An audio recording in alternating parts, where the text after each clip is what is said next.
जय students, subscribe our channel. ये हमारा ऊपर चैनल लिखा हुआ है। इंग्लिश ग्रामर का हम टॉपिक सेंटेंस के बारे में पढ़े। तो हमारी छठी क्लास है सेंटेंस में। हमने सेंटेंस की डेफिनेशन, उसके पार्ट्स और उसके सब पार्ट्स के बारे में हमने डिस्कस किया। अब हमारे पास काइंड ऑफ सेंटेंस है। तो there are 5 type of sentence. There are 5 types या फिर kind of sentence. English grammar में 5 टाइप होते हैं सेंटेंस के। तो सबसे पहला है हमारे पास असर्टिव सेंटेंस, या फिर इसको हम कह सकते हैं डिक्लेरेटिव। विधि सूचक होता है ये डिक्लेरेटिव। उसके बाद हमारे पास आता है इंट्रोगेटिव प्रश्नवाचक। और उसके बाद हमारे पास आता है इंपेरेटिव सेंटेंस। और अगला हमारे पास आता है इसमें एक्सक्लेमेटरी विस्मयादि बोधक जिसे हम कहते हैं। जो चिन्ह होता है उसमें विस्मयादि ये वाक्य होता है। और लास्ट हमारा होता है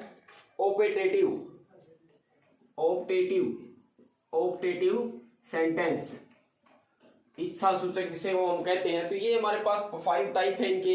ये विधि सूचक होता है, इसमें कोई बात सिंपल सी बतलाई जाती है। इंटरोगेटिव किसी से हम प्रश्न पूछते हैं।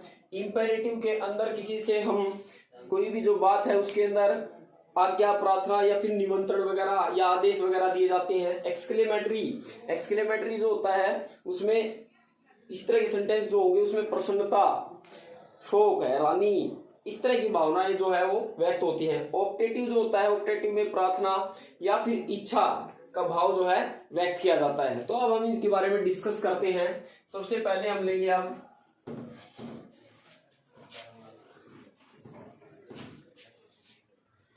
फर्स्ट है हमारे पास असर्टिव या फिर डिक्लेरेटिव, जिसको हम कह सकते हैं असर्टिव सेंटेंस। तो इसकी डेफिनेशन क्या होती है? When we need to give some facts या फिर to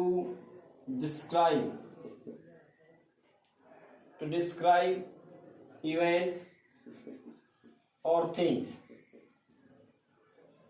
whether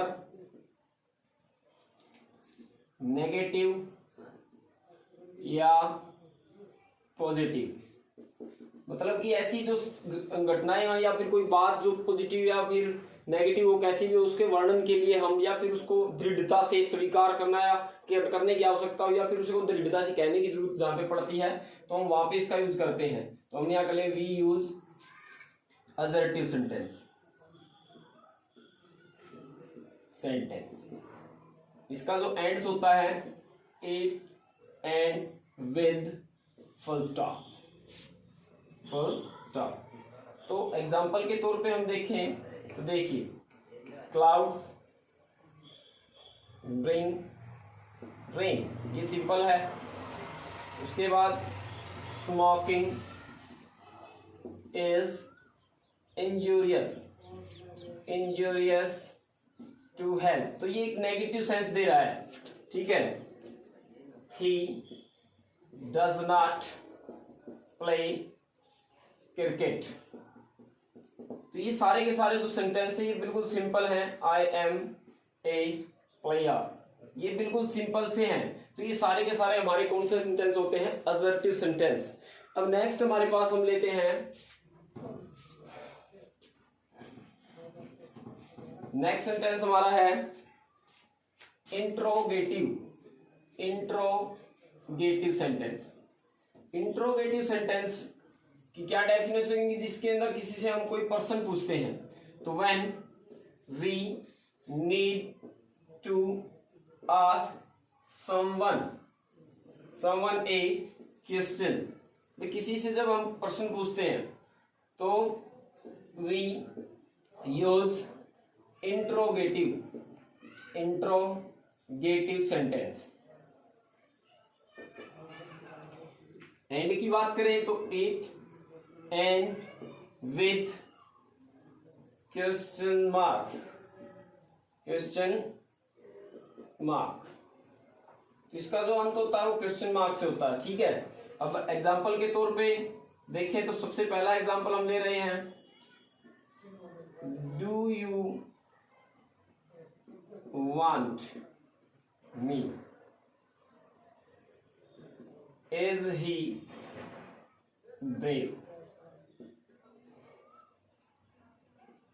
what is your name. तो इस तरह के जो सेंटेंस हमारे पास हैं ये सारे के सारे क्या हैं, हमारे इंटरोगेटिव सेंटेंस है। नेक्स्ट सेंटेंस हमारे पास आता है, नेक्स्ट सेंटेंस हमारे पास था इंपेरेटिव सेंटेंस। इंपेरेटिव सेंटेंस के बारे में हमने बताया, इंपेरेटिव जो होते हैं वो आज्ञा सूचक जो सेंटेंस होते हैं वे होते हैं इंपेरेटिव सेंटेंस, जहां पे हम किसी सलाह, रिक्वेस्ट, आदेश वगैरह की बात व्यक्त करते हैं।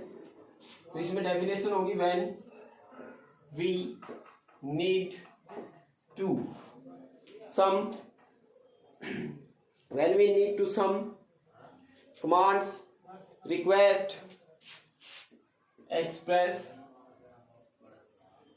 some command, advice, request। ठीक है, तो इस तरह के जो सेंटेंस होंगे जिनमें हमें सलाह, प्रार्थना या फिर कमांड देने की आवश्यकता होगी, तो वहां पे हम क्या यूज करेंगे, when use imperative sentence. Imperative sentence आज्ञा सूचक वाक्य जिससे हम कह सकते हैं। तो एग्जांपल के तौर पे हम ले रहे हैं। अब रही बात इनकी, देखिए इनकी जो फॉर्मेशन होगी, जो स्ट्रक्चर होगा, ये सबसे पहली बात, एक मैं इसका फॉर्मूला या स्ट्रक्चर लिख देता हूं यहाँ पे। जो स्ट्रक्चर बनेगा इसको बनाने का, ये सेंटेंस बनाने का, वो क्या होगा, या तो ये वर्ब की फर्स्ट फॉर्म से शुरू होते हैं, वर्ब की फर्स्ट फॉर्म से शुरू होके बाद में ऑब्जेक्ट आ जाता है। ठीक है, या फिर ये क्या होंगे, इनकी जो स्टार्टिंग बता रहा हूँ ये वर्ब की फर्स्ट फॉर्म से स्टार्ट हो सकते हैं, डू नॉट या फिर नेवर से स्टार्ट हो सकते हैं। उसके बाद में वर्ब की फर्स्ट फॉर्म आ सकती है, ऑब्जेक्ट आ सकता है। उसके बाद ये जो होंगे ये ऑलवेज से भी स्टार्ट हो जाते हैं, ऑलवेज प्लस वर्ब की फर्स्ट फॉर्म फिर ऑब्जेक्ट, इस तरह से इनकी स्टार्टिंग होती है। ठीक है, अब इसके एग्जांपल मैं ले रहा हूं यहाँ पे। तो एग्जांपल के तौर पे देखें तो always speaks the truth, always speak the truth. ठीक है, सेकेंड जो मैं ले रहा हूं, do not waste your time. ठीक है, उसके बाद आवे हिज मास्टर। तो ये सारे के सारे हमारे जो है इंपेरेटिव सेंटेंस हैं। किसी में always speak the truth, don't waste your time, obey his master, जहां पे कई जगह पे सलाह दी जाती है, रिक्वेस्ट, कमांड के बारे में जो है बातें की जाती है, वो इंपेरेटिव सेंटेंस होता है। नेक्स्ट सेंटेंस है हमारा एक्सक्लेमेटरी सेंटेंस।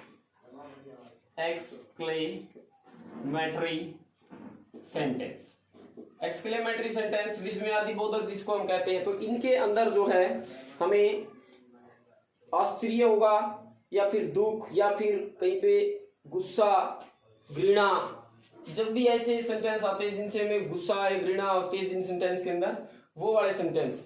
तो देखिए सबसे पहला मैं इसकी डेफिनेशन लिखता हूं, when we need to express some strong and when we need to express some strong and sudden feelings of surprise, हैरानी की फीलिंग्स जहाँ पे आए, surprise, sorrow, joy, anger, contempt, etcetera. तो इस तरह के सेंटेंस में जहाँ पे फीलिंग हमें गुस्सा, घृणा, खुशी, दुख की आती है तो उसमें हम इसका यूज करते हैं। ठीक है, तो अब देखिए इसके जो फॉर्मेशन जो स्ट्रक्चर बनता है वो किस तरह से बनेगा। स्ट्रक्चर इसका हम व्हाट आ सकता है सबसे पहले, उसके बाद नाउन आ सकती है, ठीक है, या फिर व्हाट आ सकता है, उसके बाद एडजेक्टिव, एडजेक्टिव के बाद फिर नाउन, ठीक, और उसके बाद एक ये हाउ प्लस में एडजेक्टिव आ सकता है, ठीक है, हाउ प्लस एडजेक्टिव केस, या फिर इसमें नाउन भी आ जाती है। तो इस तरह के ये सेंटेंस जो है बनते हैं। तो देखिए इसमें लास्ट जो बात मैं एक बात बताता हूँ, इसका जो अंत है हमारा वो कई बार ये जो वर्ड है एक्सक्लेमेटरी होगा, तो एक्सक्लेमेटरी का मतलब ये एक्सक्लेमेटरी साइन होता है, तो इनका जो अंत होगा वो एक्सक्लेमेशन साइन से होगा। अब एग्जांपल के तौर पर हाउ ब्यूटीफुल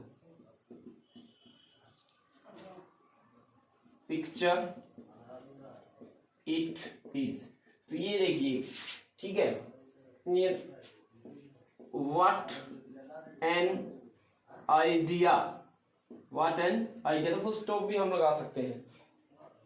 उसके बाद व्हाट ए वंडरफुल, वंडरफुल हैन, कितनी अद्भुत मुर्गी है, या फिर हम इसमें लिख सकते हैं व्हाट ए ट्रेजिक एंड, भाई उसका जो अंत है वो कितना भयानक है।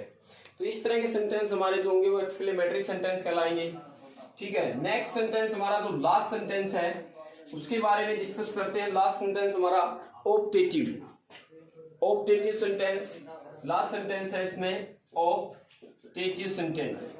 ऑप्टेटिव सेंटेंस मतलब इच्छा सूचक जो वाक्य होते हैं। अब बात करें इसकी डेफिनेशन की, तो इसके अंदर when we need to express a wish या प्रेयर, ठीक है, इनके बारे में हम इसमें बात करते हैं। भाई वहां पे जो है एक्सप्रेस क्या किया जाता है, तो कोई प्रार्थना या कोई फिर इच्छा जो है व्यक्त की जाती है, ठीक। इनका जो एंड होता है, जो डिजायर और रिक्वेस्ट वाले होते हैं, डिजायर और रिक्वेस्ट वाले जो होते हैं उनका जो अंत जो होगा वो उसके अंत में एक्सक्लेमेशन लग जाएगा।